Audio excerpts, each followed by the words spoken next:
তুমি একটা চাদর বিছিয়ে নাও, যাতে বিছানা নোংরা না হয়। আর চিন্তা করো না, তোমার ব্যথা হবে না। আমি কলে হাত ধুবার সময় খেয়াল করলাম কাকিমা বাথরুমে যাচ্ছেন। কাকিকে বললাম, কাকি, আর একটা পরীক্ষা করা বাকি আছে। এই বলে আমি বাথরুমে চলে গেলাম। বাথরুমটা পুরো অন্ধকার, কোনো আলো নেই। আমি কাকিমাকে বললাম, এখানে তো কিছু দেখা যাবে না, তাই ঘরের টর্চ জ্বালিয়ে করতে হবে। আমার নাম জয়। আমি আমাদের গ্রামের থেকে প্রথম ডাক্তারিতে চান্স পাই, তাই গ্রামের লোক আমাকে নিয়ে খুব গর্বিত। ঘটনাটা তখনকার, যেবার আমি প্রথম গরমের ছুটিতে বাড়িতে আসি। সকাল সন্ধ্যা গ্রামের লোক নানা রোগ নিয়ে আমার কাছে চলে আসে, কারণ তারা ভাবে আমি ডাক্তার হয়ে গেছি। আর আমিও তাদের নিরাশ করি না, কারণ তারা আমায় খুব ভালোবাসে। তবে তাদের বেশিরভাগই জ্বর সর্দি নিয়ে আসে, তাই আমি তাদের কিছু ওষুধ দিয়ে দেই, যাতে তারাও খুশি হয়। এই রকমভাবে আমার ছুটির দিনগুলি বেশ ভালোই কাটছিল। তারই মধ্যে একদিন খবর এলো আমার দিদিমার খুব শরীর খারাপ। মা আর বাবাকে যেতে হবে, বোনেরও স্কুল ছুটি, তাই সেও যাবে। তাই বাড়িতে রয়ে গেলাম একা আমি। কিন্তু আমার খাবার ব্যবস্থা কী হবে তা নিয়ে মা পড়ে গেলেন ভীষণ চিন্তায়।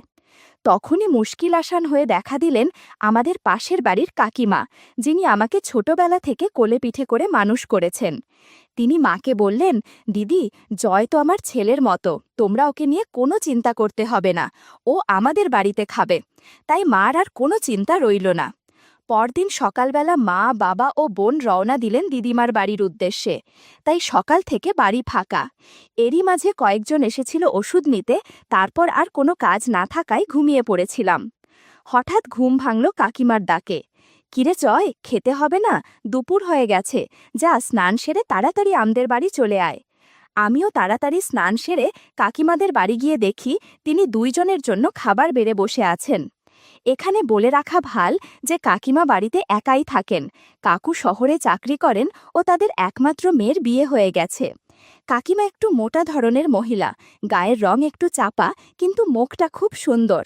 বাড়িতে হালকা শাড়ি আর ম্যাক্সি পরে থাকেন। ম্যাক্সিতে কাকিতে বেশি সুন্দর লাগে। ঢিলে ঢালা ম্যাক্সিতে কাকির সৌন্দর্য পাড়ার সবার মন কাড়ে। আমি যেতেই কাকিমা বললেন, তাড়াতাড়ি খেতে বসে পড়। আমরাও খুব খিদে পেয়েছিল, তাই তাড়াতাড়ি খাইয়ে নিলাম। খাবার শেষ করে দুজনে একসাথে কলপরে যাই, আমি হাত ধুতে আর কাকিমা বাসন মাজতে। তখন খেয়াল করলাম কাকিমা ঠিক মতো বসতে পারছে না। আমি ব্যাপারটা খাবার সময়ও খেয়াল করেছিলাম। দেখে মনে হলো যেন ওনার বসতে কষ্ট হচ্ছে, কিন্তু আমি আর কিছু বললাম না। হাত ধুয়ে সোজা চলে এলাম ঘরে। ভাবলাম এখন আর বাড়ি গিয়ে কাজ নেই, এখানে কাকিমার সাথে বসে দুপুরটা কাটিয়ে দেব। কিছু সময় পরে কাকিমা ঘরে আসলেন, হাতে পানের সাজি নিয়ে। বাঙালি মহিলাদের ভাত খাওয়ার পর পান খাওয়াটা যেন একটা নিয়ম। ওইদিকে কাকিমা নিচে বসে পান সাজাতে লাগলেন, আর আমি খাটে বসে তাকে দেখছিলাম আর তার সাথে গল্প করতে লাগলাম নানা কথা নিয়ে। তখনও দেখলাম কাকিমা একটু অন্য রকম হয়ে বসে রয়েছেন, যেন সহজভাবে বসতে পারছেন না। ওইবার আমি আর থাকতে না পেরে জিজ্ঞাসা করে বসলাম, কাকিমা, তোমার কি হয়েছে? আসার পর থেকে খেয়াল করছি তুমি ঠিক মতো বসতে পারছো না, মনে হচ্ছে তোমার বসতে খুব কষ্ট হচ্ছে। কাকিমা বলল, না রে জয়, ওই রকম কিছু না, আসলে বয়স হয়েছে তাই। না কাকিমা, ব্যাপারটা অত সহজ না। আমি একটু পণ্ডিতগিরি দেখিয়ে বললাম, আমি ডাক্তার, তাই আমাকে ফাঁকি দিতে পারবে না। কাকিমা এবার হেসে বলল, বড় ডাক্তার এসেছেন, একবারে সব বুঝে গেছেন। আমি বললাম, তো তেমন কিছু না। আমি এবার নাছোড়বান্দা, না সত্যি করে বলো, কি হয়েছে তোমার? কাকিমা এইবার আমার চাপের কাছে হার মানলেন।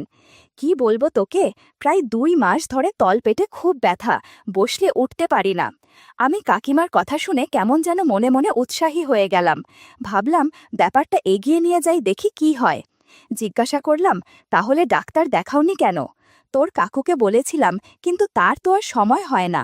বুঝলাম কাকুর প্রতি অভিমান আছে। মনে মনে ভাবলাম, দেখি কিছু কাজ হয় নাকি। কোথায় ব্যথা বলতে কাকিমা তলপেটের দিকে দেখালেন। আমি বললাম, পরীক্ষা করে দেখতে হবে কি হয়েছে। কাকিমা একটু অস্বস্তিতে পড়ে গেলেন, কিন্তু আমাকে থামতে বলতে পারছেন না ব্যথার জন্য। আবার আমার সাথে খোলামেলাভাবে কথাও বলতে পারছে না, লজ্জা আর সম্মানের কারণে। আমি পর্যবেক্ষণ করে অনেক কিছু দেখতে পেলাম। বন্ধুরা, ইউটিউবের কড়া নিয়মের কারণে এসব ঘটনা সরাসরি বলা যাচ্ছে না। তোমরা কমেন্টে দেয়া লিঙ্ক থেকে আমার ওয়েবসাইট ভিজিট করো, সেখানে একদম খোলামেলা গল্প দেয়া আছে। এ সময় যা যা দেখেছি তা দেখার পর মনে এক অদ্ভুত অনুভূতি হচ্ছিল। ভাবলাম কাকির রোগের চিকিৎসা আমারই করতে হবে। আমার কাছে একটা যন্ত্র আছে যেটা দিয়ে কাকি সরাসরি চিকিৎসা করাতে রাজি নাও হতে পারে, তাই আমি একটা পরিকল্পনা করতে লাগলাম। ওইদিকে বিকেল হয়ে যাচ্ছিল, তাই ওই দিনের মতো কাজ শেষ করে কাকিমাকে বললাম, তোমার রোগটা আমার ভাল ঠেকছে না, অনেক দিন যত্ন না নেয়ার কারণে জটিল হয়ে গেছে। আমি কয়েকটা ওষুধ দিচ্ছি, 2 দিন দেখো, যদি না সারে তবে ছোট্ট অপারেশন করতে হবে। কাকিমা আমার অপারেশনের কথা শুনে কাকি উঠে বসে পড়লেন আর বললেন, কি বলছিস জয়, অপারেশন? যা শুনে তিনি কিছুটা ভয় পেয়ে গেলেন। তখন আমি তাকে বুঝিয়ে বললাম, কাকিমা, ভয়ের কিছু নেই, ছোট্ট অপারেশন, তা আমি এখনই করতে পারবো। আর ওষুধ তো দিলাম, যদি তাতে ঠিক হয়ে যায় তাহলে ওটার কোনো দরকার নেই, কিন্তু রোগটা আর ফেলে রাখা যাবে না। এমনই দেরির কারণে অনেক জটিল হয়ে গেছে, আর দেরি করলে সারানো মুশকিল হয়ে যাবে। কথা শেষ করে দুইজনে উঠে পড়লাম। কাকিমা নিজেকে গুছিয়ে নিলেন, তারপর একসাথে কলপারে রওনা দিলাম। আমি কলে হাত ধোবার সময় খেয়াল করিলাম কাকিমা বাথরুমে যাচ্ছেন। কাকিকে বললাম, কাকি, আর একটা পরীক্ষা করা বাকি আছে। এই বলে আমি বাথরুমে চলে গেলাম। বাথরুমটা পুরো অন্ধকার, কোনো আলো নেই। আমি কাকিমাকে বললাম, এখানে তো কিছু দেখা যাবে না, তাই ঘরে টর্চ আছে। তিনি প্রতিউত্তরে শুধু হ্যাঁ বললেন। কোথায় বলতেই তিনি সেটা ঘরে টেবিলের ওপরে আছে জানালেন। আমি দৌড়ে গিয়ে টর্চ নিয়ে এলাম। কাকিকে বসতে বলে আমি টর্চ দিয়ে পরীক্ষা করলাম, শেষবারের মতো। হাত দিয়ে ভালো করে পরীক্ষা করে অনেক কিছু বুঝতে পারলাম। এরপর হাত ধুয়ে রাতে খেতে আসার সময় ওষুধ নিয়ে আসব বলে বাড়ি চলে আসলাম। আগের দিন বিকেলবেলা কাকিমার রোগ পরীক্ষার নাম করে অনেক কাজ করেছি, কিন্তু আমার মন চাইছে কাকিমাকে ভালো করে একটা ট্রিটমেন্ট দিতে হবে। রাতে তাদের বাড়ি খেতে গিয়ে আমি পূর্ব কথা মতো তাকে কয়েকটি ওষুধ দিয়ে আসি। আসলে সেগুলো ছিল হজমের ওষুধ, যা দিয়ে তার ব্যথা কমার কোনো কারণ ছিল না, যাতে পরের দিন আমার প্ল্যান অনুযায়ী অপারেশনের বাহানায় কাকিমাকে চিকিৎসা দিতে পারি। পরদিন সকালের দিকে গিয়ে একবার তাকে জিজ্ঞেস করে আসি তার ব্যথা কমেছে কিনা। আমার প্ল্যান মতো তিনি উত্তর দিলেন, না, তার ব্যথা কমেনি। ওইদিকে আমি মনে মনে খুশি হয়ে কিন্তু মুখ বেজার করে কাকিমাকে জানালাম, আজ সারা দিন ওষুধটা খেয়ে দেখো, যদি ব্যথা কমে তবে ঠিক আছে, না হলে কাল অপারেশন করতেই হবে। এই কথা বলে চলে এলাম। ওইদিকে আজ সারা দিন আমি বাড়িতে একা, তাই আমার প্ল্যান এর সবচেয়ে গুরুত্বপূর্ণ জিনিস অচেতন করার ওষুধ জোগাড় করতে শহরে চলে গেলাম। ওইদিকে কাকিমাকে বলে গেলাম, কিছু বই আনতে শহরে যাচ্ছি, ফিরতে রাত হতে পারে। অচেতন করার ওষুধ জোগাড় করা সহজ ব্যাপার নয়, তাই আমি এক সিনিয়র মেডিকেল ছাত্রের সাহায্যে নিজের মেডিকেল ছাত্রের পরিচয় দিয়ে অনেক কষ্টে ওষুধটা জোগাড় করলাম, যা দিয়ে কোনো ব্যক্তিকে প্রায় 5 ঘন্টা এমনভাবে অচেতন করে রাখা যায় যে কিছুই টের পাবে না। যাই হোক, ওষুধ জোগাড় করে বাড়ি ফিরতে ফিরতে রাত হয়ে গেল।